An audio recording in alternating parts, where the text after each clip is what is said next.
Like the prodigal son, oh, I wandered in darkness, and I traded my life for a worldly good time.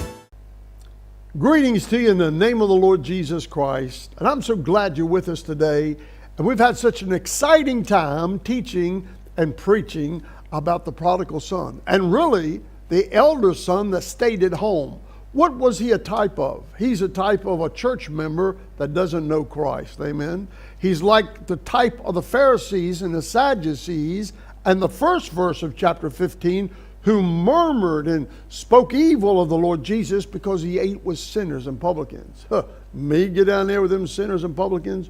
You better be glad he comes and eats with sinners and publicans. Amen. Well, the Bible said that after the son seen himself in his condition, he repented or had a change of mind of who he was and who his father was and how good his father was. And he said, I'm going to go home. I'm going back to my father's.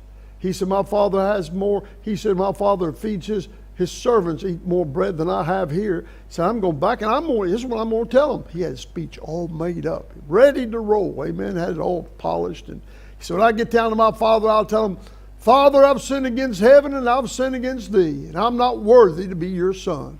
Just make me one of your servants. But that's not what he got the chance to say. Look at verse 22. But the father said unto him, servants, bring forth what? He couldn't even finish his statement.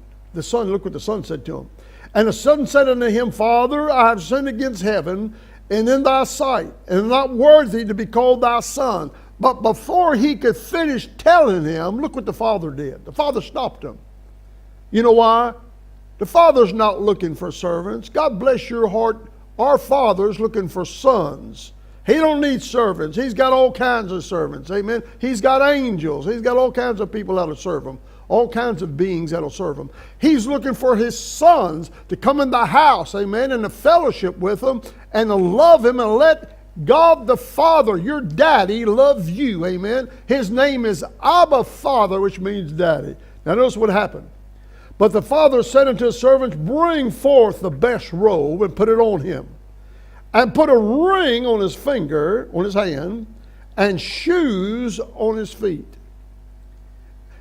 And bring hither the fatted calf and kill it, and let's eat and be merry. Now my question to you today before I close is this. What good thing did the son give to the father? He said, well, he repented. Well, I don't even think he got a chance to finish saying his statement, did he? He said, well, he gave him something. We always have to give up something to get something. No, not with God. You see, that's what we have a wrong thought about the Father. It's God's always giving. He said, for God so loved the world that he gave his only begotten son. What is he going to use? This kid's rags? Well, I gave up this to serve the Lord. No, you didn't give up anything. Amen. God the Father gave up his only begotten son. And it's all about his love towards you.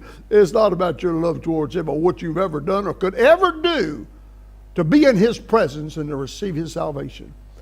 Jesus Christ is our salvation. Amen. He's the captain of our salvation. He's it. He is the Lamb of God. And you must come to him and believe him and receive him.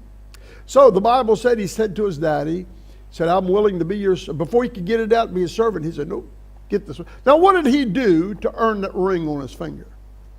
And the robe, the best robe. He said, bring the best robe.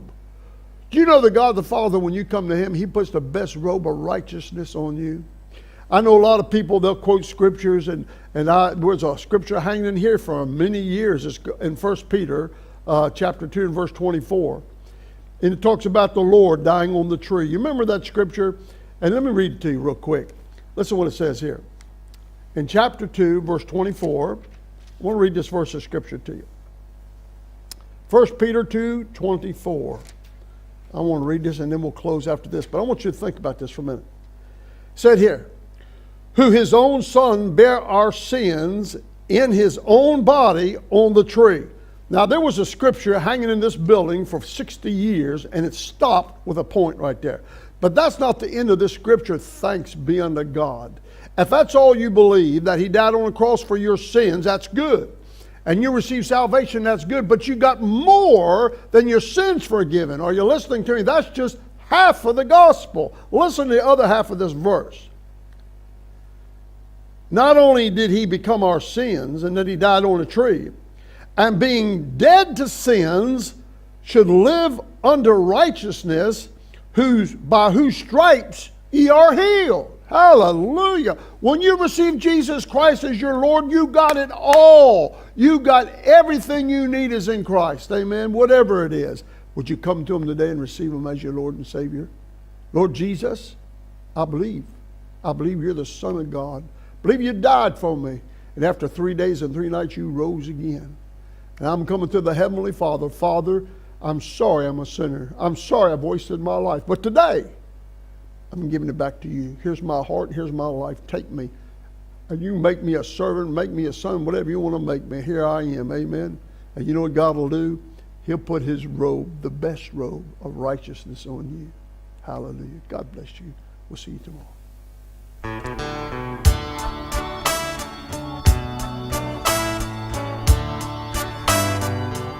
Like the prodigal son,